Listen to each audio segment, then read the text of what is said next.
Je n'ai jamais été du genre à croire au miracle. J'ai toujours pensé que tout avait une explication logique, surtout en temps de guerre, où chaque seconde est un combat pour la survie. Mais ce qui m'est arrivé ce jour-là a changé tout ce que je croyais. C'était l'aube. Le ciel était rempli de fumée et les bruits d'explosion semblaient venir de partout. J'étais seul, blessé, coincé sous les décombres d'une vieille école qui nous servait de poste de fortune. Je pensais que ce serait ma fin. C'est alors que j'ai entendu des pas calmes, presque trop légers pour cet endroit détruit. Un homme sortit de la poussière. Il portait l'uniforme de notre bataillon, mais il était trop propre, trop intact. Ses yeux dégageaient une paix difficile à expliquer au milieu de tant de chaos. Sans dire un mot, il m'a aidé à sortir de là, guidant mes pas sur un chemin sûr que je n'aurais jamais trouvé seul. Je ne savais pas qui il était, mais je n'oublierai jamais son visage. Quelques jours plus tard, quand j'ai enfin eu la force de demander, j'ai découvert quelque chose qui m'a glacé de la tête aux pieds. Il s'appelait Paul, et il était mort 3 jours avant cette attaque. Avez-vous déjà eu l'impression d'avoir été sauvé par quelque chose ou quelqu'un qui semblait impossible à être là? Avez-vous déjà vécu un moment où tout indiquait le pire, mais où une présence inexplicable apparaissait à ce moment précis? Dites-moi dans les commentaires si cela vous est déjà arrivé. Ce que j'ai découvert par la suite m'a fait tout remettre en question. Et c'est exactement là que commence la partie la plus étrange, et peut-être la plus divine, de toute cette histoire. Au début, j'ai essayé de me convaincre qu'il s'agissait de fatigue, de stress, peut-être même de délire causé par la peur et la douleur. Mais plus j'y pensais, plus tout cela avait un sens, et en même temps aucun sens. Comment quelqu'un qui était déjà parti avait-il pu me secourir avec autant de précision? La voie de sortie qu'il m'a montrée m'a non seulement sauvé, mais a également évité une embuscade dans laquelle d'autres soldats ont été pris. Et le regard dans ses yeux, c'était comme s'il savait tout. Il n'y avait aucune précipitation, aucune peur. C'était comme être devant quelqu'un qui n'avait pas sa place là-bas, plus maintenant. Depuis, j'ai commencé à réaliser qu'il y a peut-être des choses que nous ne pouvons pas expliquer avec raison. Vous savez, quand vous avez l'impression qu'il y a quelque chose au-delà qui vous guide à travers les moments les plus difficiles, c'est exactement ce que j'ai vécu. Et si des histoires comme celle-ci vous touchent aussi, si vous sentez que ces signes divins apparaissent au moment où on s'y attend le moins, laissez votre like maintenant et abonnez-vous ici à la chaîne.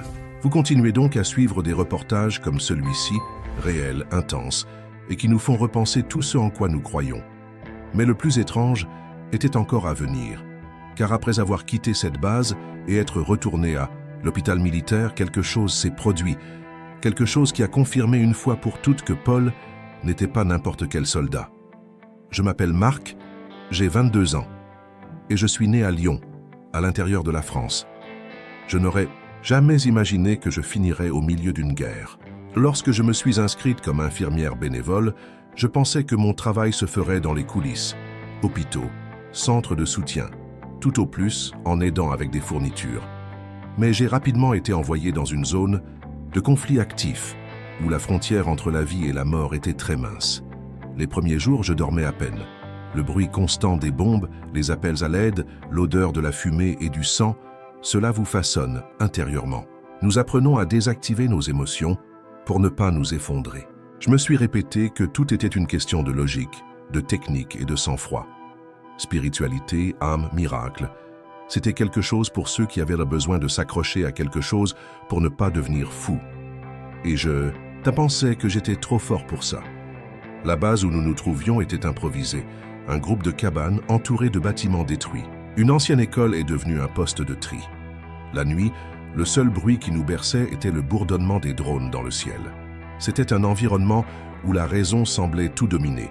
Mais en même temps, chaque geste humain prenait un poids énorme.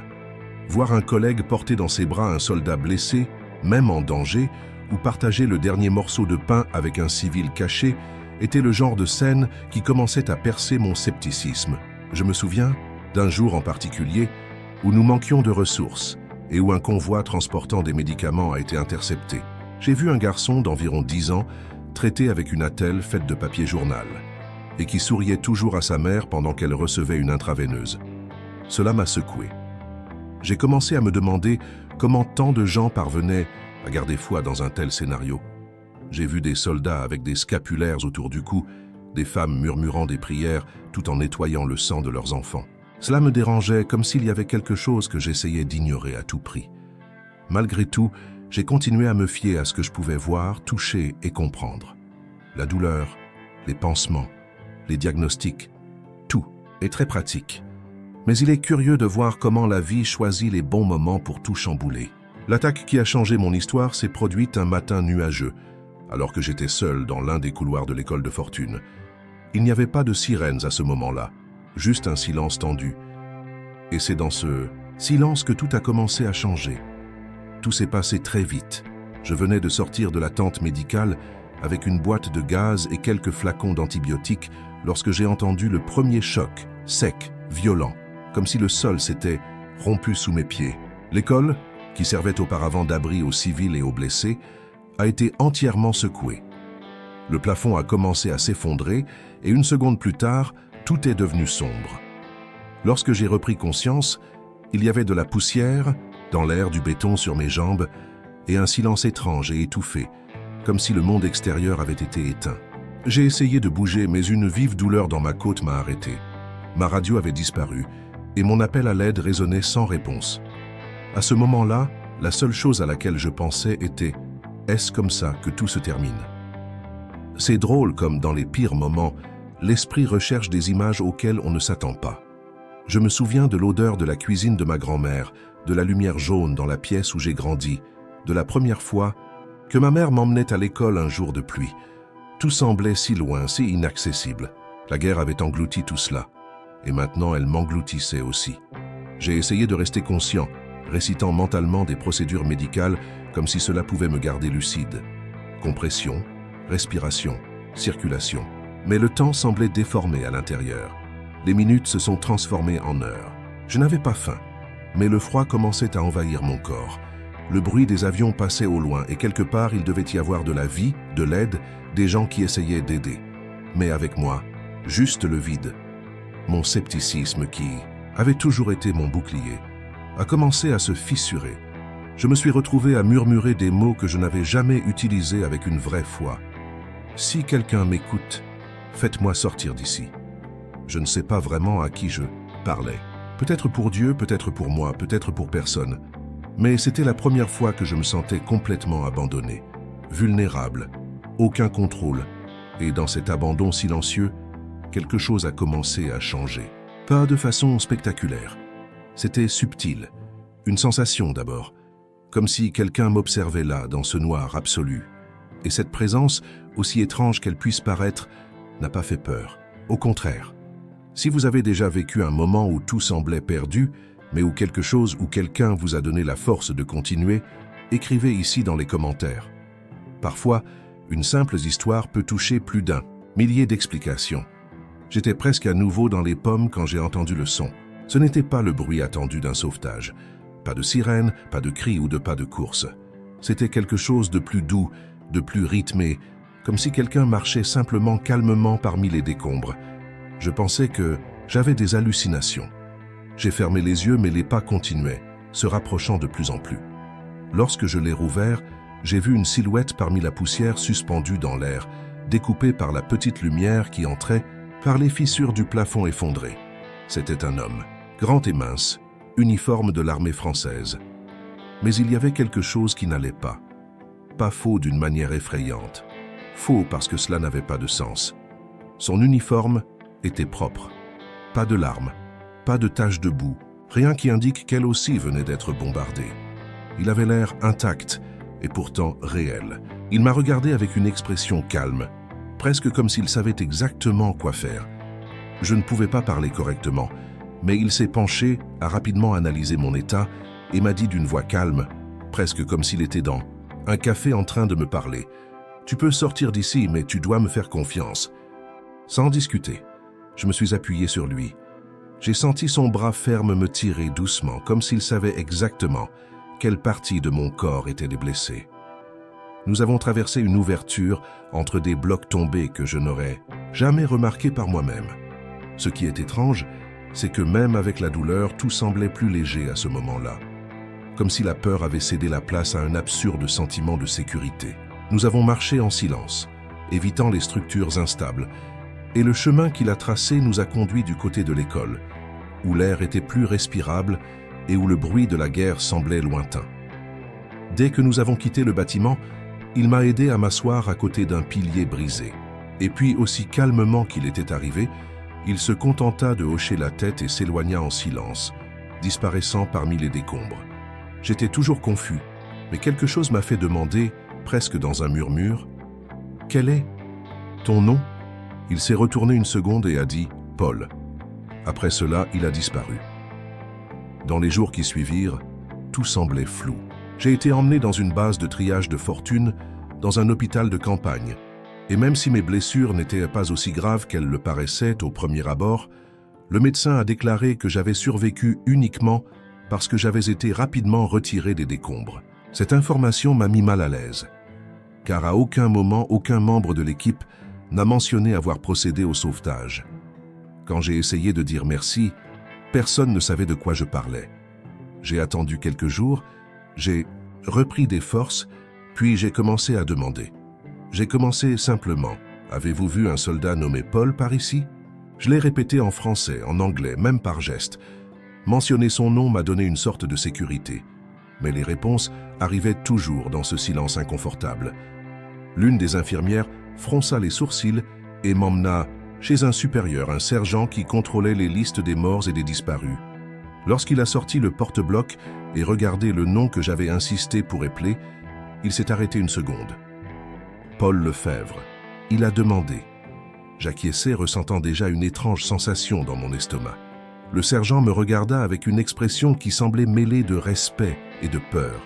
Après un bref silence, il dit fermement « Ce militaire est mort. » Il y a 3 jours, Marc. C'était lors d'une attaque à proximité. Il essayait de sauver des civils coincés dans une maison en feu. Il n'a pas pu sortir à temps. J'ai senti le sol disparaître. La pièce tournait et tout semblait lointain. Le nom, le visage, la voix calme, la main qui m'a tiré ce chemin entre les décombres. Tout était si vif dans ma mémoire, si clair, que cela n'avait aucun sens. J'ai pris une profonde inspiration, essayant d'assembler les morceaux. Mais s'il était mort, qui m'a sauvé? Cette question est sortie de ma bouche comme si elle avait sa propre vie. Mes yeux se remplirent de larmes et un frisson glacial parcourut ma colonne vertébrale. Pour la première fois, quelque chose en moi, ce sceptique qui cherchait toujours des explications, était silencieux. Parce qu'au fond, je savais que j'avais été témoin de quelque chose qui allait au-delà de ce que les rapports pouvaient expliquer. Les jours suivants, cette révélation ne me laissait pas tranquille. Tout en moi voulait une réponse rationnelle et logique, quelque chose que je pourrais expliquer en montrant du papier. Mais chaque tentative de rationalisation ne faisait que me ramener à la même question. Comment une personne décédée 3 jours plus tôt est-elle apparue devant moi, m'a-t-elle touché, guidé et sauvé avec une telle précision? J'ai commencé à me souvenir de détails qui, dans le moment de désespoir, semblaient petits, mais qui criaient maintenant dans ma mémoire. Comme le regard de Paul, serein et stable, même au milieu de la destruction. Ou la façon dont il connaissait chaque recoin de ce bâtiment, comme s'il y était allé plusieurs fois auparavant. À l'infirmerie, pendant ma convalescence, j'ai commencé à parler à d'autres militaires, à des médecins, et même à des habitants du quartier.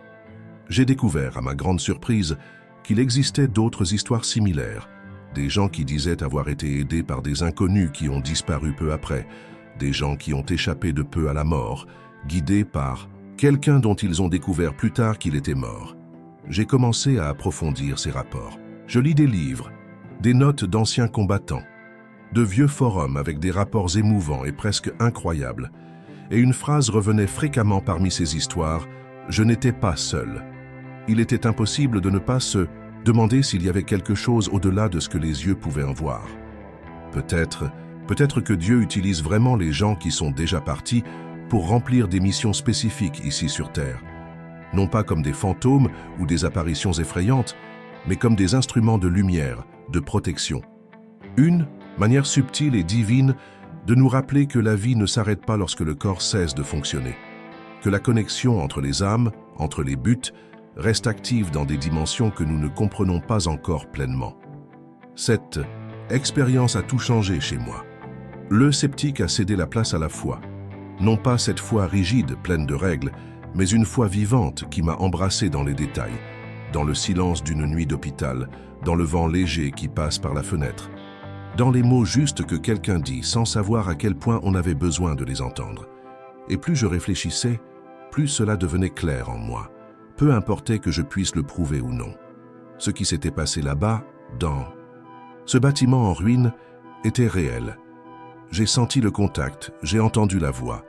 J'ai suivi les pas de quelqu'un qui, officiellement, n'était plus parmi nous. Et cela m'a fait regarder la vie avec des yeux différents.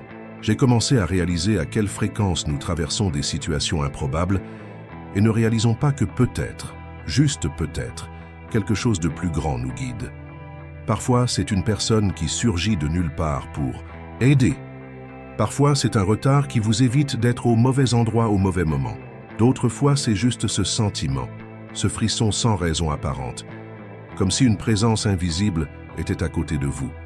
Beaucoup de gens pourraient dire que c'est une coïncidence, et ce n'est pas grave.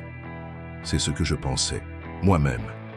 Mais après ce que j'ai vécu, j'ai compris qu'il y a des couches dans la réalité que nous ne pouvons toujours pas voir clairement. Et c'est normal de ne pas avoir toutes les réponses. Le plus important est d'être ouvert aux sentiments, parce que lorsque nous nous permettons de ressentir, c'est comme si l'univers entier commençait à communiquer avec nous de manière subtile.